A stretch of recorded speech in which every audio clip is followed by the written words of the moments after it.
Hi hello నమస్తే అండి. Welcome to our channel సలాం సైనిక. ఈరోజు ఈ వీడియోలో ఈ మధ్య కాలంలో 22 జనవరిన గ్రూప్ డి నోటిఫికేషన్ అనేది రిలీజ్ అవ్వడం జరిగింది. ఇందులో చాలా ఎక్కువగా వేకెన్సీస్ అనేది రిలీజ్ చేయడం జరిగింది. ఎక్స్ సర్వీస్‌మెన్స్‌కి మరీ ముఖ్యంగా రిక్వెస్ట్ అంది మీ అందరికి కూడా చాలా మంచి అవకాశం అండి. 10th బేస్ మీదనే ఈ యొక్క ఎగ్జామ్స్ అనేది కండక్ట్ చేయడం జరుగుతుంది. అందులో మనకి ఇందులో ఫిజికల్ టెస్ట్ కూడా మనకి కొంత మంచి చేయడం జరిగింది. ఫిజికల్ టెస్ట్ కూడా మనకి ఇందులో ఎగ్జామ్ట్ అనేది ఇవ్వడం జరిగిందండి. అది కూడా నేను ఇందులో మీకు క్లియర్‌గా ఎక్స్‌ప్లెయిన్ చేస్తాను. ఎక్కడ ఈ పాయింట్ ఇవ్వడం జరిగిందని చెప్పేసి. తప్పకుండా ప్రతి ఒక్కళ్ళు కూడా ఎవరైతే నిరుద్యోగులు ఉన్నారో ఎక్స్ సర్వీస్‌మెన్స్ వారికి మంచి సువర్ణ అవకాశం తప్పకుండా యూజ్ చేసుకుంటారని ఆశిస్తున్నాను. ఇక వీడియోలోకి వెళ్దామండి. మెయిన్ పాయింట్స్ మనం చూద్దాం ఇందులో.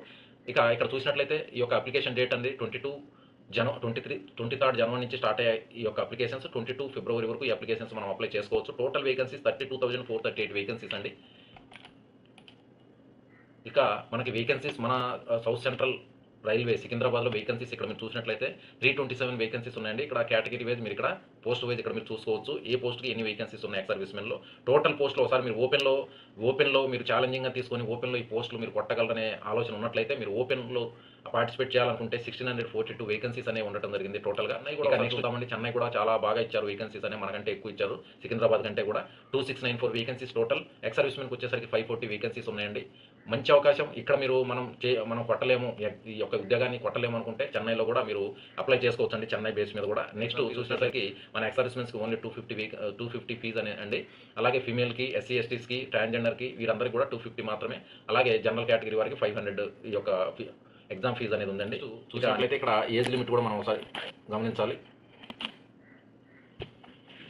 ఏజ్ లిమిట్ ఇక్కడ మీరు చూడొచ్చండి. 18 to 36 ఇయర్స్ ఏజ్ అనేది నార్మల్గా ఇవ్వడం జరిగింది. అయితే మన ఎగ్జామ్షన్ మనకు ఉంది కనుక అది కూడా చూద్దామండి. ఎక్స్ సర్వీస్మెన్ జనరల్ కేటగిరీ వారు అంటే ఓబీసీ, ఓసీస్ జనరల్ కేటగిరీ వారు ఉన్నారు కదండి, వారికి 17 ఇయర్స్ సర్వీస్. ఫర్ ఎగ్జాంపుల్ నేను 17 ఇయర్స్ ఆర్మీలో సర్వీస్ చేశాము, ప్లస్ నేను ఓసీని కనుక 3 ఇయర్స్ ఎగ్జామ్షన్ ఇవ్వడం జరుగుతుంది. అంటే టోటల్ 20 ఇయర్స్. నా ఏజ్ ప్రస్తుతం 40 ఇయర్స్ అయితే 20 ఇయర్స్ మైనస్ చేస్తే 20 ఇయర్స్ నా ఏజ్ ఉంది.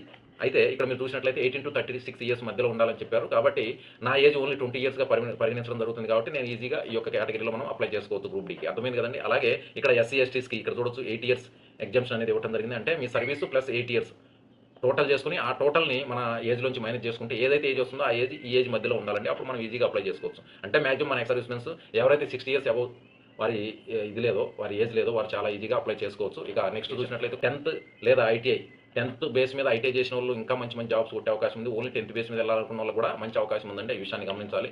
నెక్స్ట్ ఇక్కడ రిక్రూట్మెంట్ ప్రాసెస్ చూద్దాం. First CBT test, computer based test ఉంటుంది. తర్వాత అది కంప్లీట్ అయిన వెంటనే మన కాల్ లెటర్ రావడం జరుగుతుంది ఫిజికల్ టెస్ట్ వరకు. అలాగే ఆ తర్వాత డాక్యుమెంట్ వెరిఫికేషన్, తర్వాత ఈ మెడికల్ చెకప్ అనేది ఉంటుంది. అయితే ఇక్కడ సిబిటి క్వశ్చన్స్ మార్క్స్ 2 అనుకోండి. 100 క్వశ్చన్స్కి 90 మినిట్స్ టైం ఉంటుందని అర్థం చేసుకోవచ్చు మీరు ఇక్కడ. అంటే general awareness, current affair 20 marks, intelligence reasoning 30 marks, అలాగే మ్యాథమెటిక్, అలాగే జనరల్ సైన్స్కి 25 బిట్స్ అనేది మనకి ఇవ్వడం జరుగుతుంది. నెక్స్ట్ ఇక్కడ మీరు చూసినట్లయితే ఫిజికల్ ఎఫిషియన్సీ మేల్ కేటగిరీకి వేరుగా, ఫిమేల్ కేటగిరీకి వేరుగా ఉండడం జరుగుతుంది. 35 kgs వెయిట్ తీసుకునేసి 100 మీటర్ 2 మినిట్స్లో కంప్లీట్ చేయాలండి మేల్ కేటగిరీ వాళ్ళు. అలాగే 1000 మీటర్ అంటే 1 కిలోమీటర్ని 4 minutes 15 సెకండ్లో కంప్లీట్ చేయాలి. అంటే మ్యాక్సిమం టైం అండి. ఈ లోపు మనం కంప్లీట్ చేస్తే మన పాయింట్స్ అనేది కలిసి రావడం జరుగుతుంది. ఓన్లీ ఏ వెయిట్ లేకుండా పరిగెత్తాల్సిన ఇదండి ఇది. 1 కిలోమీటర్ 4 minutes 15 సెకండ్లో మనం కంప్లీట్ చేయాలి. అలాగే ఫిమేల్ కేటగిరీ వారు చూసినట్లయితే ఇక్కడ 20 kgs వెయిట్ తీసుకొని 100 మీటర్స్ 2 మినిట్స్లో కంప్లీట్ చేయాలండి. కింద పెట్టకుండా ఎక్కడ కూడా కింద పెట్టకూడదు ఆ వెయిట్ అనేది. ఆ తర్వాత 1000 మీటర్స్ అంటే 1 కిలోమీటర్ని 5 minutes 40 సెకండ్లో ఈ యొక్క డిస్టెన్స్ని కంప్లీట్ చేయాలి ఫిమేల్ కేటగిరీ వారు. అదండి ఈ యొక్క ఫిజికల్ టెస్ట్ గురించి. నెక్స్ట్ ఎక్స్ సర్వీస్మెన్కి ఫిజికల్ నుంచి ఎగ్జామ్షన్ అనేది ఉందండి. ఇందులో మీరు ఎటువంటి డౌట్ పెట్టుకోవాల్సిన అవసరం లేదు. మీరు సిబిటి టెస్ట్ సక్సెస్ఫుల్గా కంప్లీట్ చేసినట్లయితే ఈ యొక్క ఫిజికల్ టెస్ట్ నుంచి ఎగ్జామ్షన్ అనేది తప్పకుండా మనకు ఉండదు. ఈ ఫిజికల్ టెస్ట్ అనేది ఉండదు. ఈ డౌట్ క్లియర్ చేసుకోండి మీరు ముందుగా. ఆ తర్వాత మనకి ఏదైతే డాక్యుమెంట్ వెరిఫికేషన్, మెడికల్ చెకప్ అనేది ఈ మాత్రం కంపల్సరీగా ఉంటాయండి.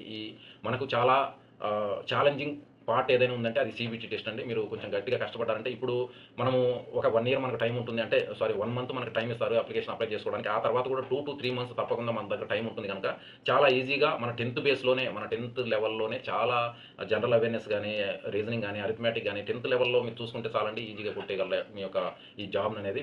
ఆల్ ది బెస్ట్ అండి. ఇంకేమైనా డౌట్స్ మీరు క్లియర్ చేసుకోవాలంటే తప్పకుండా కమెంట్ చేయండి. ఇది ఇన్ఫర్మేటివ్ అనిపిస్తే ప్రతి ఒక్క ఎక్స్ సర్వీస్ మన ఆంధ్ర, తెలంగాణలోని ఎక్స్ సర్వీస్మెన్స్కి ఈ వీడియో షేర్ చేయండి. Thank you for watching this video. ఈ నోటిఫికేషన్ లింక్ కూడా నేను డిస్క్రిప్షన్లో ఇస్తాను. ఇలాంటి మరెన్నో ఇన్ఫర్మేటివ్ వీడియోస్ మన ఎక్స్ సర్వీస్మెన్స్కి సంబంధించి నేను ఈ ఛానల్ ద్వారా మీకు అందిస్తుంటానండి. తప్పకుండా సబ్స్క్రైబ్ చేసుకోండి. జై హింద్, జై భారత్.